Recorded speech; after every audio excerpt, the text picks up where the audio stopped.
নিশ্চিন্তে থাকার কথা তো তিনি বলছেন না, তিনি বরং একটা অনিশ্চিত অনাগত ভবিষ্যতের দিকে অঙ্গুলি নির্দেশ করছেন। যেই মুহূর্তে নির্বাচন শেষ হলো তখনও ফল বেরোয়নি, কিন্তু নির্বাচন শেষ হওয়ার সঙ্গে সঙ্গে আমরা কি দেখলাম? 2014 থেকে 2025 পর্যন্ত বিজেপি শুধুমাত্র নিজেদের বিজ্ঞাপনে প্রায়, তাহলে স্বর্ণ শিল্পের সঙ্গে জড়িত লক্ষ লক্ষ মানুষ তারা কোথায় যাবেন, তারা কি করবেন? কিন্তু এখন যে অবস্থাটায় পড়েছি সুব্রত, আমার তাতে মনে হচ্ছে সহনশীলতার যে মাত্রাটা সেটাও আর থাকবে না। তাহলে সেই টাকাটা তো দেশের লোকের পকেট থেকে গেছে, এবারে সেই টাকাটা কিসে খরচা হলো? দেশের অর্থনৈতিক একটা বিপর্যয়ের কি ইঙ্গিত পাওয়া যাচ্ছে গৌতম দাই প্রধানমন্ত্রীর কথাতে?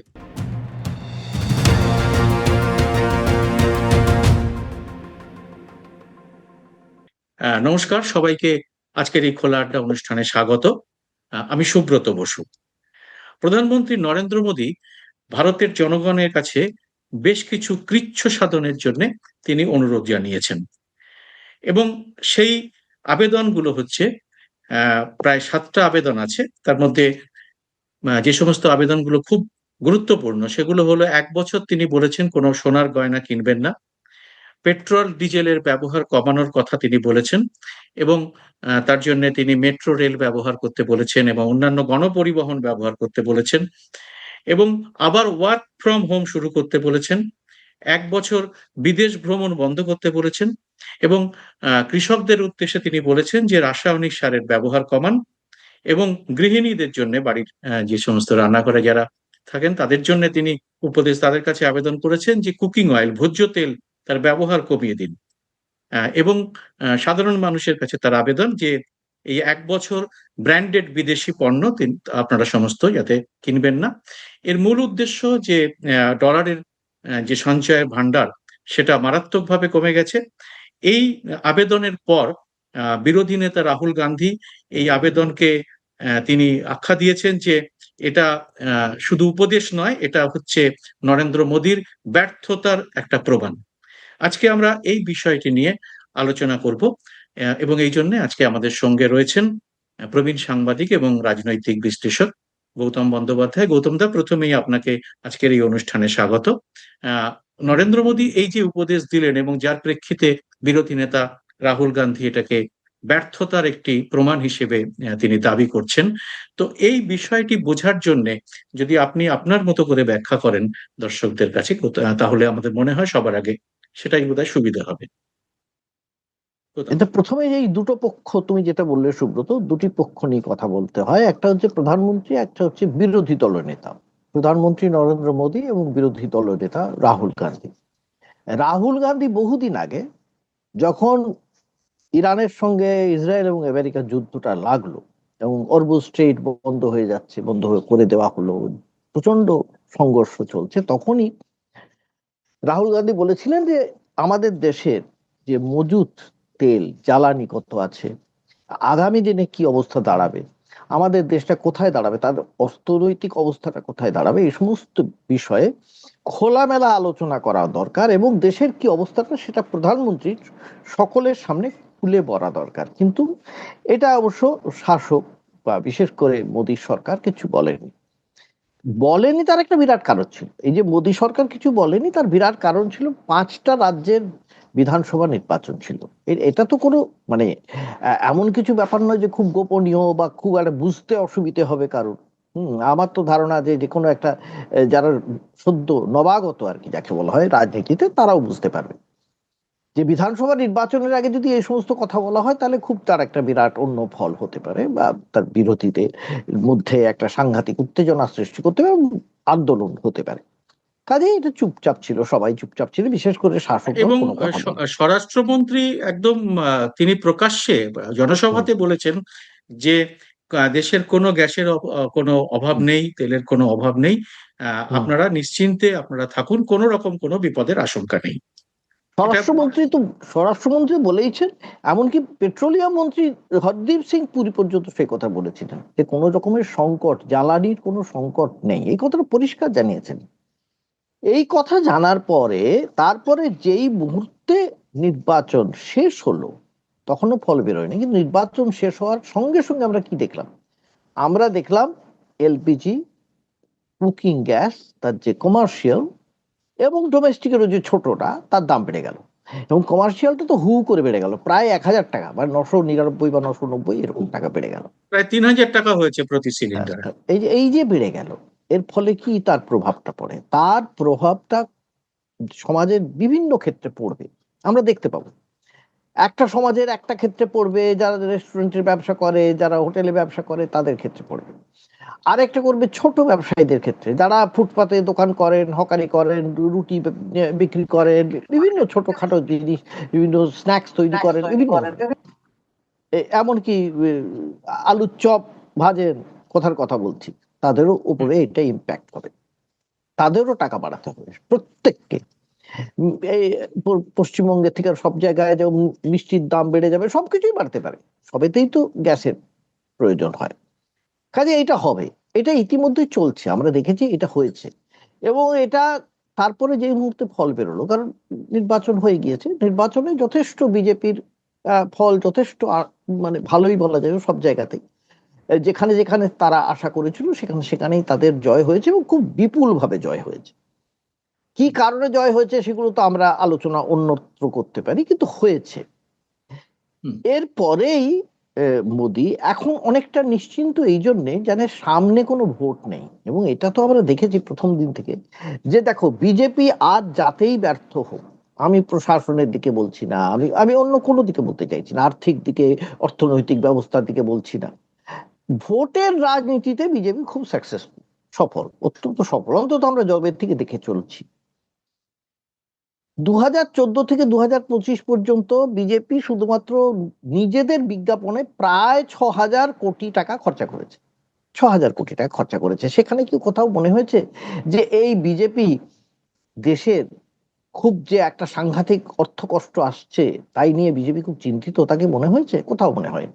মানে বিজেপির মধ্যে এইটা আছে যে আমি খুব যাই করি আমি খুব দাপটের সঙ্গে বলবো আমরা খুব ভালো চালাচ্ছি, এটা বলেছে। এবং একই সঙ্গে আমি বলবো যে অপোজিশন যারা, বিরোধী পক্ষ, তারাও তো এই নিয়ে কোনো রকমে এক সুরে, এক সমন্বিত ভাবে কোনো আন্দোলন গড়ে তুলতে পারেন, কোনো ভাবে পারেনি। কংগ্রেসের রাহুল গান্ধী বারবার বলেছেন, বারবার বলেছেন, বহুবার বলেছেন, কংগ্রেস বলেছে, বিভিন্ন কংগ্রেস নেতারা বলেছেন, এটা ঠিকই, কিন্তু বাকি যারা আছে ইন্ডিয়া জোটের, তারাও কেউ কিছু বিশেষ বলে শোনেনি। এইবারে যখন বিজেপি সমস্ত জায়গায় জিতে গিয়েছে, তখন মোদিজি এই যে কথাগুলো বললেন, 7 দফা যে দাবি তুললেন দেশের কাছে, তাতে রাহুল একটা কথা, হ্যাঁ, রাহুল গান্ধী যে একটা টুইট করেছেন, খুব ইন্টারেস্টিং টুইট। তাতে প্রথম যে লাইনটা রাহুল লিখেছেন যে মোদিজি demanded sacrifices from the public yesterday. মোদিজি দেশের লোকের কাছে আত্মত্যাগ চাইছেন। আত্মত্যাগ চাইছেন কেন? আত্মত্যাগ এইটা একটা খুব বড় এজেন্ডা বিজেপির এজেন্ডা হচ্ছে প্রত্যেকটি মানুষকে দেশপ্রেমিক হিসেবে নিজেকে প্রতিষ্ঠা করতে হবে। বিজেপি নিজেকে দেশপ্রেমিক হিসেবে প্রতিষ্ঠা করলো কি না করলো, দ্যাট ইজ ইমমেটেরিয়াল। তো দেশের লোককে, যারা দেশের নাগরিক বা যারা এখন প্রজা হয়েছে, সেই প্রজাদের বারবার এটা প্রমাণ করতে হবে যে তারা কিন্তু আসলে অত্যন্ত দেশপ্রেমিক, তারা পেট্রিয়টস, এবং তারা ন্যাশনালিস্ট, জাতীয়তাবাদী ভীষণ রকম। এবং তার জন্য কি, তার জন্য তাদের সহ্য করতে হবে। এবং সহ্য করতে হবে বলে আমি তো, এটাও তো ঠিকই যে মানুষ যদি সহ্য করতে পারে, তার সহ্যের আমি যদি ক্ষমতা ক্রমাগত বাড়াতে পারি, তাহলে আমি এই সুযোগটা নেব। কিন্তু এখন যে অবস্থাটায় পড়েছি সুব্রত, আমার তাতে মনে হচ্ছে সহনশীলতার যে মাত্রাটা, সেটাও আর থাকবে না। কারণ সাধারণ মানুষের ক্ষেত্রে খুব বিপজ্জনক হয়ে যাবে, জীবনযাত্রাটা বিপজ্জনক হয়ে যাবে। কারণ এরপরে আমরা আন্দাজ করতে পারি, এখনো বলতে পারি না, আবার বলছি ভবিষ্যৎবাণী করতে, আমরা আন্দাজ করতে পারি এরপর পেট্রোল ডিজেলের দাম বাড়বে। আমরা আন্দাজ করতে পারি এরপরে আমরা যে হরমুজ স্ট্রেট থেকে যে সার আসে, যে সারের উপরে কৃষিকাজ আমাদের নির্ভর করে, সেই সার আসা বন্ধ হয়ে যাবে কিংবা কমে যাবে। যার জন্য উনি বারবার বলছেন যে সারের উপরে বা কেমিক্যালসের উপরে অত বেশি ডিপেন্ড করা, নির্ভর করা উচিত নয়। এখন উনি বলছেন নির্ভর করা উচিত নয়, যেখানে আমাদের ভারতবর্ষে কৃষি ক্ষেত্রের উপরে দেশের প্রায় 80% মানে কর্মসংস্থান হয়ে থাকে। সেখানে মোটেই সেটা অর্থনৈতিকভাবে আমাদের দেশকে খুব একটা লাভবান হয় না, আমরা জানি কৃষিক্ষেত্রে। কিন্তু কর্মসংস্থানের প্রশ্নে সেখানে তো আমরা জানি যে এই যে আমাদের দেশে যে কৃষি ক্ষেত্রগুলো হচ্ছে তাতেই তো প্রায় 80% মানুষ সেখানে নিয়োজিত হয়।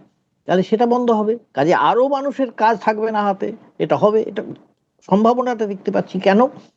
এই কারণে এবং ফসলের উৎপাদন কম হওয়া এবং দাম বৃদ্ধিরও সম্ভাবনা দেখা যাচ্ছে। দাম বৃদ্ধি। যদি আচ্ছা, সারের দাম ব্যবহার কমায় তাহলে ফসলের বৃদ্ধি। হ্যাঁ।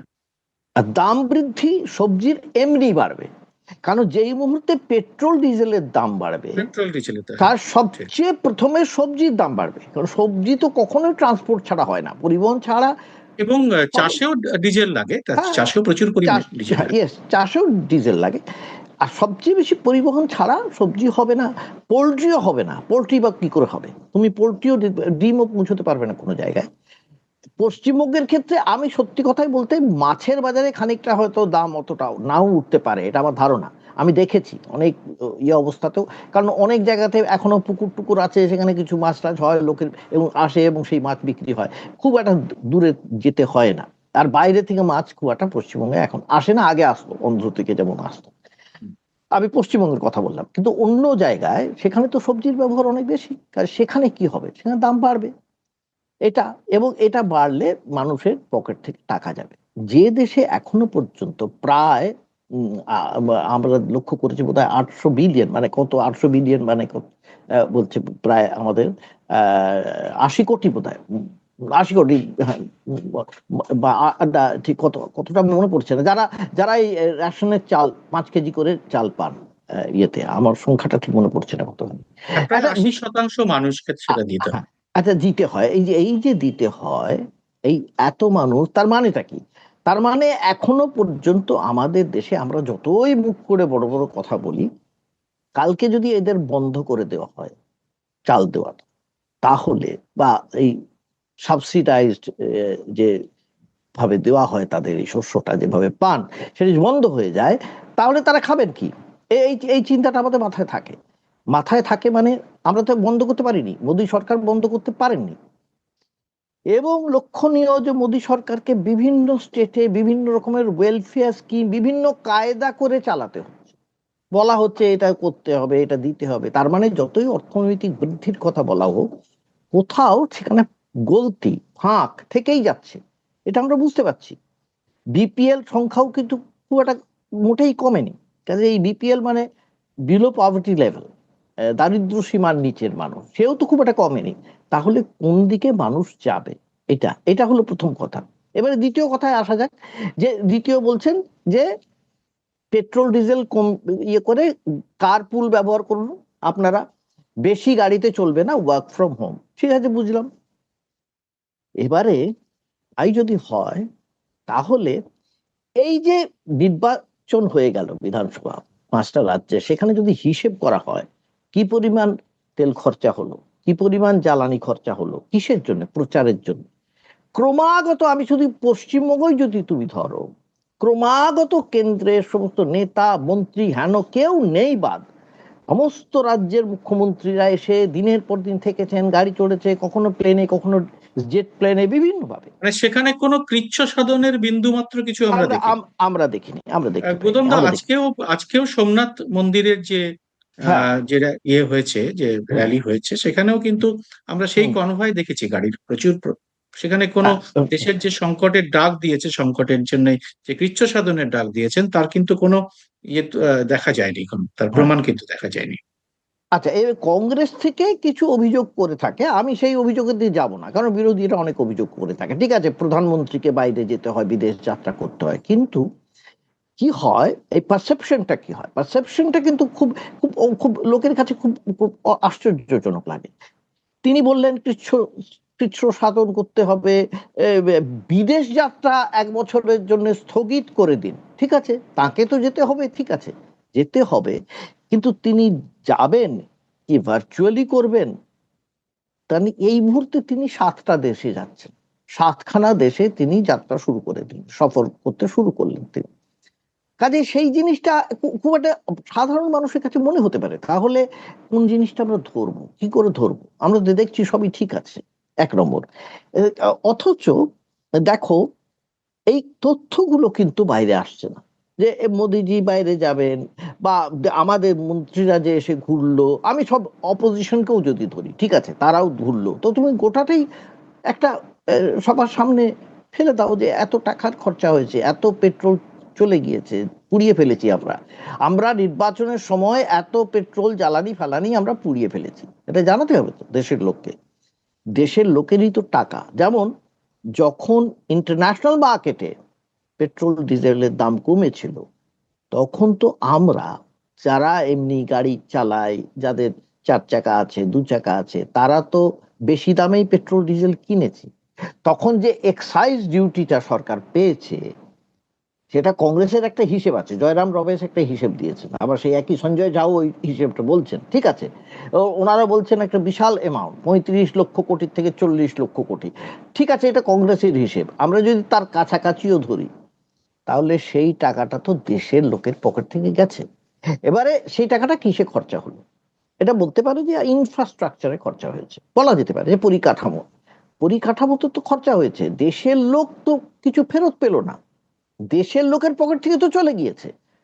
তা এই যে ফেরত পেল না দেশের লোক, এবং এখন যেটা করতে বলা হচ্ছে, তাহলে কত স্যাক্রিফাইস করে যাবে দেশের লোক?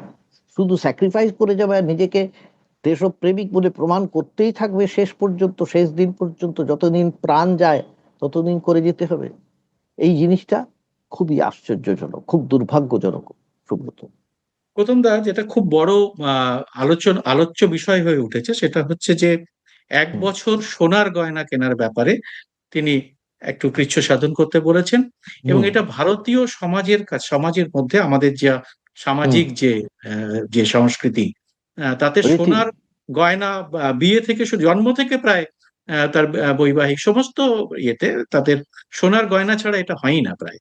একই বাচ্চা শিশু জন্মালেও বাড়ির লোকরা তাকে একটু সামান্য সোনা সোনা দেওয়ার, দিয়ে তার মুখ দর্শন করার একটা রীতি আছে। বিয়েতে তো আছেই। তো এক বছর সোনার গয়না কিনবেন না, এটা বলা খুব সোজা, কিন্তু এটা কাজে কি করে করা যায়, এটা যেমন একটা খুব বড় প্রশ্ন, তেমন দ্বিতীয় প্রশ্ন হচ্ছে যে সোনার গয়না যদি মানুষ না কেনে, তাহলে স্বর্ণ শিল্পের সঙ্গে জড়িত লক্ষ লক্ষ মানুষ, তারা কোথায় যাবেন, তারা কি করবেন? ঠিক একইভাবে যেটা বলা যায়, আপনি বলছিলেন যেটা পেট্রোল ডিজেলের দাম বাড়লে যে লক্ষ লক্ষ গিগ ওয়ার্কার যারা বাড়িতে ডেলিভারি দেন হুম, মোটর বাইকে করে, তাদের তাদের তো পকেট থেকে তেলের পয়সা দিতে হয়। হ্যাঁ, তারা কি করে তাদের সংসার নির্বাহ করবেন, হুম। সংসার চালাবেন? বাড়িতে কেউ ওয়ার্ক ফ্রম করলে, হোম করলেও তো এদের তো খরচা কমবে না, এদের তো বাড়িতে ডেলিভারি দিতে হবে। তো এই অবস্থাটা সমাজের যে একটা বিপুল একটা যে অভিঘাত তৈরি করবে, সেই অভিঘাতটার পেছনে কি কারণ আছে? এটা কি শুধু যুদ্ধ, না এটা আমাদের ডলারের ভান্ডার কমে যাওয়া? এই এই কারণগুলোর মধ্যে কোনটা আপনার মনে হচ্ছে? শুধু যুদ্ধ, শুধু ডলারের ভান্ডার কমে যাওয়া, না অন্য কোনো কারণ? এটা কি আছে এর পেছনে? ডলারের ভান্ডার শুধু কমে যাওয়া নয়, ডলারের সঙ্গে টাকার যে অবমূল্যায়ন হয়েছে, সাংঘাতিক অবমূল্যায়ন। এখন তো হ্যাঁ, তাতে 82, প্রচুর পরিমাণে ডলার বেশি দিতে হচ্ছে আমাদের প্রচুর দিতে প্রতি হচ্ছে, তখন সোনা তেল ছাড়া থেকে। কোনো উপায় নেই, সোনা ছাড়া কিচ্ছু উপায় নেই। মোদিজি দুটো কথা বলেছেন এখানে।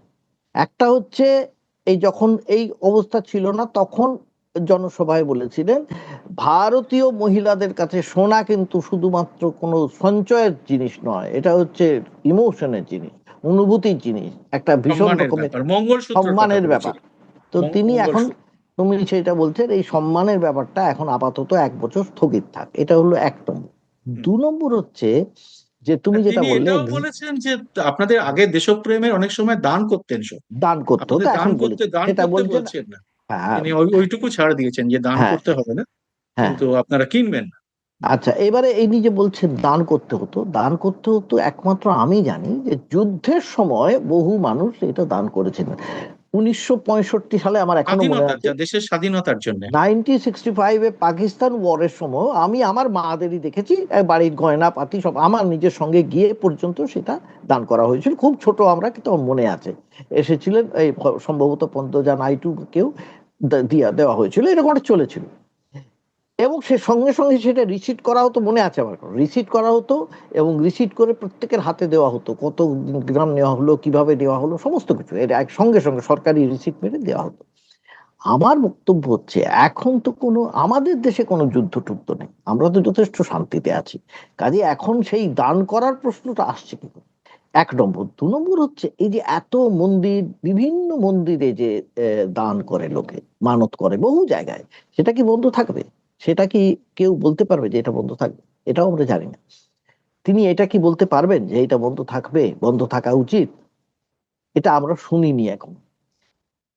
এই যে সোনা বলা, তুমি যেটা বললে, এই যে দক্ষিণ ভারতে সোনা একটা ভীষণ মানে ইম্প্যাক্ট, ইম্পর্টেন্ট। সোশ্যাল সোশ্যাল লাইফে সাংঘাতিক ইম্প্যাক্ট তার। সেইটা বন্ধ হবে, সেইটাও একটা ভীষণ রকম ক্ষতিগ্রস্ত হবে। এই এবং এই প্রসঙ্গে একটা কথা এসে যাচ্ছে, সেটা হচ্ছে হ্যাঁ, তামিলনাড়ুর নতুন মুখ্যমন্ত্রী হুম। থলাপতি বিজয়, তিনি তার নির্বাচনী প্রতিশ্রুতি আছে, তিনি শিশু জন্মালে একটি সোনার আংটি দেবেন। তো এখন সেইটাই বলছি, সেই জন্য ওখানে সোনার একটা ভীষণ রকমের একটা মূল্য আছে, সেখানে অন্য ধরনের মূল্য আছে। আমি বলতে চাইছি যে এটা এবারে যদি সত্যি করতে হয়, তাহলে কি হয়, সাধারণ মানুষের মনে একটা ভয় ধরে যাবে, একটা আতঙ্ক হবে। এবং আতঙ্ক হওয়ার ফলে কি হয়েছে, ইতিমধ্যে হয়েছে, আমরা লক্ষ্য করেছি, বিভিন্ন সোনার দোকানে বিক্রি একদম কমে, হঠাৎ করে কমে গিয়েছে। সোমবার দিন দেখা গিয়েছে বিভিন্ন দোকানে একেবারে ফাঁকা করছে, এমনও হয়েছে। শেয়ার কেউ বাজারেও প্রভাব পড়েছে এই কথার আজকে শেয়ার শেয়ার বাজারে, বাজার। হ্যাঁ, এই এক্স্যাক্টলি এই দুটো জায়গাতে শেয়ার বাজারও একটা বিশাল প্রভাব পড়েছে, একটা ফল করেছে। সেটা আগামী দিনে উঠবে কি না উঠবে সেটা আমরা জানি, কিন্তু এখন ফল করেছে। ফল করা মানে তো প্রচুর টাকার লোকসানও হয়, এটা আমরা জানি, সেটা হয়েছে। এই মুহূর্তে তাহলে আমাদের জানা দরকার যে আমরা যেটাকে বলছি, এই যে ডলারের এই যে দামটা, মানে টাকার দামে যে অবমূল্যায়ন হয়েছে, টাকার দামটা কমে গিয়েছে এতখানি, তাহলে আমরা যেটা বারবার বলছিলাম, আমাদের কত ট্রিলিয়ন ডলারের এখন অর্থনীতি, কার্যত কার্যত কত, আমরা মুখে তো বলছি একটা বিশাল, আমরা ছ কার্যত নম্বরে চলে গেছি এখন। এত। নতুন যে তালিকা, তাতে আমরা ছ হ্যাঁ, নম্বরে চলে গেছি আমরা। আমরা যে এই যে $5 ট্রিলিয়ন হ্যানা ত্যানা বলা হচ্ছিল, সেটা কি 4 ট্রিলিয়ন হবে? আমার তো ধারণা নেই, কারণ কারণ এতই টাকার দাম কমে গিয়েছে। ডলারের হিসেবেই তো বলা হচ্ছে, তো ডলার হিসেবে টাকার দাম তো ভীষণ কমে গিয়েছে। তাহলে এখন কোথায় আছে অর্থনীতি? আচ্ছা, এইটা। দ্বিতীয় কথা হচ্ছে এই যেটা বলছিলাম, দেখো এই প্রসঙ্গে এইখানে একটা কথা আমার মনে হচ্ছে খুব, মানে খুব একটা সিগনিফিকেন্ট কথা মনে হচ্ছে। এইটার সঙ্গে হয়তো একটু একটু সরে আমি আসতে চাইছি, যে এই বাংলায় নির্বাচন হলো এবং মানুষ বিপুল ভাবে ভোট দিয়েছে ভারতীয় জনতা পার্টিকে।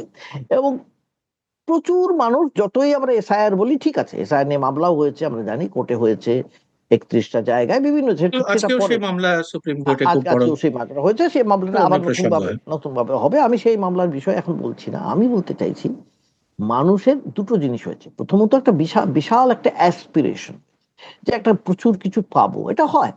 একটা এইরকম ভাবে 15 বছরের একটা শাসন চলে গিয়েছে এবং সেই শাসনের বিরুদ্ধে প্রচুর অভিযোগ ছিল, আমরা জানি, বলেওছি বারবার, বিভিন্ন প্রশাসনিক ব্যর্থতা, দুর্নীতির অভিযোগ, হেনা তারা চলে গিয়েছে। কিন্তু এই যে এলো, তার আগে যা যা প্রতিশ্রুতি দেওয়া হয়েছে, যে প্রতিশ্রুতিগুলো বড় বড় প্রতিশ্রুতি, 3,000 টাকা করে অন্নপূর্ণা ভান্ডার, বা এই আজকেও বলা হয়েছে ক্যাবিনেট, ফার্স্ট ক্যাবিনেট মিটিং এর পর সমস্ত সামাজিক প্রকল্প চালু থাকবে। সমস্ত সামাজিক প্রকল্পের মধ্যে অবস্থিত তার কোনো এক্সপ্লেনেশন, ব্যাখ্যা পাইনি, কোন কোনটা স্পেসিফিক্যালি সেটা বলা হয়নি, নির্দিষ্ট বলে বলা হয়নি, কিন্তু এইটা বলা হয়েছে প্রকল্প চালু থাকবে। কিভাবে চালু থাকবে? আগের মতো থাকবে, নাকি তার চেয়ে অনেক কমে যাবে? কারণ আজকে যদি প্রধানমন্ত্রীর কথা যদি ধরে নিই, আমি ধরে নিলাম প্রধানমন্ত্রীর কথাটাই সত্য, প্রধানমন্ত্রী বলছেন দেশের, তাহলে এখানে কি করে এই সোশ্যাল ওয়েলফেয়ার স্কিম গুলো চলবে? এটা একটা ভীষণ, আমার আমার ধারণা, এটা একটা ভীষণ সমস্যার কারণ হতে পারে। এবং তাহলে যে নতুন আমাদের মুখ্যমন্ত্রী হলেন, তার পক্ষেও তো চলার, মানে যাকে বলা হয়, সামনের ঠিক, পথটা খানিকটা ঠিকই। অনেকটাই বন্ধুর হয়ে গেল, অনেকটা বন্ধুর, মসৃণ ছিল, আমি অনেকটা আজকেই দেখছিলাম গৌতম দা যে পশ্চিমবঙ্গের ঋণের পরিমাণ প্রায় হুম, 8, হ্যাঁ, 8 লক্ষ কোটি টাকার তো দাঁড়িয়েছে। হ্যাঁ, বেড়েছে, তো হ্যাঁ, দাঁড়িয়েছে। যেটা যেটা মমতা বন্দ্যোপাধ্যায় যখন হুম, সরকারের দায়িত্ব নিয়েছিলেন, তখন 2 লক্ষ কোটি টাকার মতো ছিল। এই যে এখন এখন তো ইতিমধ্যে 8 লক্ষ কোটি হয়েছে। তারপরে এত যদি সোশ্যাল ওয়েলফেয়ার স্কিম চালু করতে রাখতে হয়, তাহলে তো বিশাল টাকার খরচ। এবারে যদি সেটাকে কার্টেল করতে হয়, কমাতে হয়, আমি কেন বলছি, নতুন মুখ্যমন্ত্রী কার্টেল হয়ে করার তিনি জায়গা তো নেই, কেন প্রতিশ্রুতি দিয়েছেন তিনি ডিএ দেবেন, তিনি সমস্ত সোশ্যাল ওয়েলফেয়ার স্কিম চালু রাখবেন, বরং আরো বাড়াবেন, 1,500 টাকাটা 3,000 টাকা করবেন, হ্যাঁ। বাড়াবেন, এবং সরকারি বাসে ফ্রি মহিলাদের ব্যবস্থা করবেন ইত্যাদি। এককালীন অনেক টাকা দেওয়া হবে, বেকার হ্যাঁ, ভাতা আবার দেওয়া হবে। আবার আবার কিছু কিছু বোধহয় কিছু কিছু জায়গায় 200 ইউনিট পর্যন্ত ফ্রি দেবার কথা হয়েছে, বিদ্যুৎ, বিদ্যুৎ হ্যাঁ। বলা হয়েছে তো বলা সব হয়েছে মিলে তো তো কোষাগারে সব মিলিয়ে একটা চাপিয়ে পড়ে বিষয়। হ্যাঁ। কাজে এটা এটা দেশের অর্থনৈতিক একটা বিপর্যয়ের কি ইঙ্গিত পাওয়া যাচ্ছে গৌতম দা এই এটা প্রধানমন্ত্রীর কথাতে?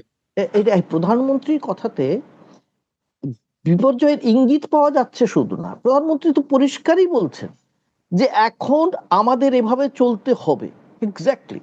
তো যদি কেউ বলা হয় কোনো জায়গায়, কোনো পরিবারে, আমি ধরা যাক একটা কোনো ফ্যামিলিতে, কোনো পরিবারে বলা হলো, দেখো বাবু, তোমার রোজগার 200 টাকা আছে, 200 টাকার মধ্যে সংসার চালাও, ঠিক আছে। পরের দিন দেখা হলো বাজারের দাম বেড়ে গেছে প্রচুর, তখন সংসারে যদি বলা হলো, শোনো, আগের মতো চলবে না, খরচা কমাও, তার মানে কি? তার মানে তো একটা অর্থনৈতিক বিপর্যয়।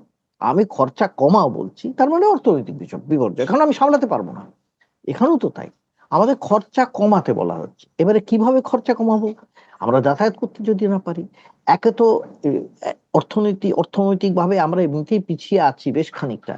এই যে মেক ইন ইন্ডিয়া বলা হয়েছে, মনে করো যদি আমরা সত্যি মেক ইন ইন্ডিয়া করতে পারতাম সমস্ত জিনিসে, তাহলে তো চায়নার কম্পোনেন্টস এর উপরে, সাউথ কোরিয়ার কম্পোনেন্টস এর উপরে আমাদের নির্ভর করতে হতো না, আমরা তো নিজেরাই তৈরি করতে পারতাম। তা তো করতে পারিনি আমরা, আমরা তো সেই ইম্পোর্ট করতে হবে সমস্ত জিনিস।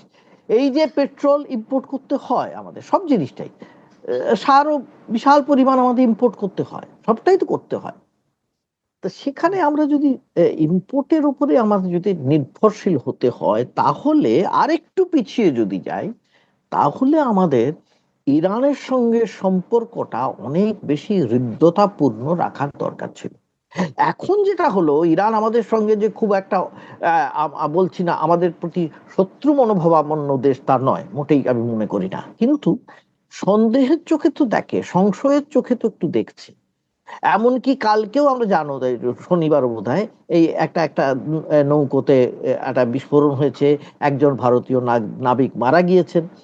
কে মেরেছে কে না মেরেছে আমরা জানি না, কিন্তু এটা তো ঠিকই যে ওর হরমুজ স্ট্রেট দিয়ে পেরোতে পারছেন প্রচুর জাহাজ, এমনিতেই প্রায় 800 জাহাজ আটকে আছে। ট্রাম্প তো নিজে বলেছিলেন, আমি সময় দিলাম 3 দিনে, তার মধ্যে না করলে আমি জাহাজ বের করে দেবো। কোথায়? কিছুই করতে পারেননি, কারণ দেখা যাচ্ছে ইরান কিন্তু নিজের শর্তে অটল হয়ে আছে।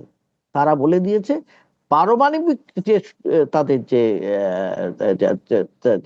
তাদের পরীক্ষা নিরীক্ষা, তারা ওরা বন্ধ করবে না। অর্থাৎ ট্রাম্পের কথা, ট্রাম্পের চিৎকার, ট্রাম্পের যে ধমক যাকে বলি, কিছুকেই গুরুত্বই দিচ্ছে না, পাত্তাই দিচ্ছে না এরা। তা এই যদি অবস্থা চলে, এবং ভারত তাহলে কোন দিকে যাবে? ভারত অবশ্য একটা জিনিস আমি দেখেছি, ভারত সম্ভবত ইউনাইটেড আরব এমিরেটস এর সঙ্গে, তাদের সঙ্গে সম্পর্কটা ভালো করছে, কিন্তু হ্যাঁ, কিন্তু এই সেখান থেকে তো তেলের এই তেলের কোনো আমদানির সম্ভাবনা নেই, নেই, কারণ তাদের তেলের সম্ভব নয়। আবার প্রোডাকশন খুবই কম। এবং শুধু তাই নয়, ইউএইতেই তো হামলাটা হয়েছে, ইউএইতেই হামলা হয়েছে, ইরান থেকে হামলা করা হয়েছে, বিশাল ভাবে হামলা হয়েছে, ইতিমধ্যে হয়েছে। কাজেই সেখানে যদি তাদের সঙ্গে সম্পর্ক হয় ভারতের, তাহলে তো আবার কি হলো, পরোক্ষে ইরান ভারতের বিপক্ষে চলে যেতে পারে, তাহলে সেটা কি ভারতের পক্ষে ভালো হবে? এইটা নিয়ে ভারতের আমার মনে হয় এই বিদেশ, একদিকে বিদেশ নীতি এবং এবং সামগ্রিকভাবে যুদ্ধের জন্য এই ঘটনা ঘটেছে। অনেকেই বলবে যারাই বিজেপির সমর্থক কর্মী, তারা বলবেন যুদ্ধের জন্য তো এটা হয়, নিশ্চয় হয়, যুদ্ধের জন্য নিশ্চয় এটা হয়। এবং যেহেতু এটা হয়, সেহেতু যিনি লিডার হবেন, নেতা হবেন, দেশের নেতা হবেন, তিনি কি করবেন? তিনি দেশের যে নৌকোটাকে এমন ভাবে চালাবেন যাতে নৌকোটার ক্ষতি না হয়, এইটা তো চেষ্টা করবে, তার তো এটাই কাজ। বিপদ সংকুল যে প্রবাহ আছে, জীবন প্রবাহ, তার মধ্যে দিয়ে তো এই নৌকোটাকে চালাতে হবে তাকে। তিনি যদি চালাতে সক্ষম হন মনমোহন সিং এর মতন, বা এমনকি নরসিমহা রাওয়ের মতন, তাহলে তিনি সফল থাকবেন। আমি অর্থনীতিগত ভাবে বলছি, নরসিমহা রাওকে কংগ্রেস যতই অস্বীকার করুক, উনি তো চালাতে পেরেছিলেন, আর পরে মনমোহন সিং তো পেরেইছেন, আমরা জানি। ইতিহাস তৈরি কাজে সেটা, করেছিলেন সোনা বন্ধক দিয়ে, ভারতের অর্থনীতিকে হ্যাঁ, একটা অন্য করেছিলেন, দিশায় নিয়ে চলে যাওয়া। হ্যাঁ, নিয়েছিলেন। তো আমি সেটাই বলতে চাই যে সেটা যদি করতে পারেন আমাদের মোদি, তাহলে খুব ভালো। কিন্তু সেটা কতটা করতে পারবে আমরা তো সেটা এখনো বুঝতে পারছি না। এখন যদি সত্যি তিনি এখন বেশি অনেক আত্মবিশ্বাসী হতেন, তাহলে তো এটাই বলতেন আমাদের কোনো ভাবনা চিন্তা নেই, আপনাদের কোনো চিন্তা নেই, আমার দেশের কোনো জায়গায় কেউ আমাদের ক্ষতি করতে পারবে না, ক্ষতি করতে পারেওনি, আপনারা নিশ্চিন্ত থাকুন। নিশ্চিন্তে থাকার কথা তো তিনি বলছেন না, তিনি বরং একটা অনিশ্চিত অনাগত ভবিষ্যতের দিকে অঙ্গুলি নির্দেশ করছেন। সেটা সবচেয়ে চিন্তা সুব্রত, ভীষণ রকমের দুশ্চিন্তা। বিশেষ করে এই যে ওয়ার্ক ফ্রম হোম বলছেন, কাজ কোথায়? এমনিতেই কাজ নেই, সেখানে ওয়ার্ক ফ্রম হোম কে করবে? কাকে দেবে কাজ? কে কাকে কাজ দেবে? এটাই তো বোঝা হচ্ছে না। এআই এআই আমি আবার এই কথাটা বলছি, কাজের ক্ষেত্রে যদি আসে, কর্মসংস্থানের ক্ষেত্রে এআই কাজ কেড়ে নিচ্ছে। হ্যাঁ, আমরা এআই এই যাতে কাজ কালকেই হিসাব দেখছিলাম যে কগনিজেন্ট গ্লোবালি 15,000 কর্মী ছাঁটাই করতে চলেছে। অনেক অনেক, আমি জানি, নিজস্ব আমার পরিচয়, অজস্র কর্মী ছাঁটাই হচ্ছে। এই যে কর্মী ছাঁটাই হচ্ছে, এটা যদি আগাম জানতে না পারা যেত, এই জিনিসও কিন্তু রাহুল গান্ধী বহুদিন আগে বলেছিলেন পার্লামেন্টে। আসলে রাহুল গান্ধীতে খুব গুরুত্ব দেওয়া হয় না, এবং আমাদের দেশের অনেক লোকও এরকম গুরুত্ব দিতে চান না। কি বলছে ওর সমস্ত কথার গুরুত্ব দেবার কিছু নেই, এটা হয় আমি জানি। বুজুর্গ যেটা বলছেন, বুজুর্গ প্রধানমন্ত্রী যেটা বলছেন, যে ওনাকে চান, যে উনি বলছেন নিশ্চয়ই উনি অনেক কিছু করবেন। বহু লোককে আমি বলতে শুনেছি, নিশ্চয়ই তাদের কাছে তার মনে হয় যে উনি যেটা বলছেন সেটা খুবই মূল্যবান কথা। কতটা মূল্যবান, কতটা মূল্যহীন, সেটা প্রমাণ হয় জীবন চর্চার ক্ষেত্রে বা সামগ্রিকভাবে রাষ্ট্রীয় পরিচালনার ক্ষেত্রে।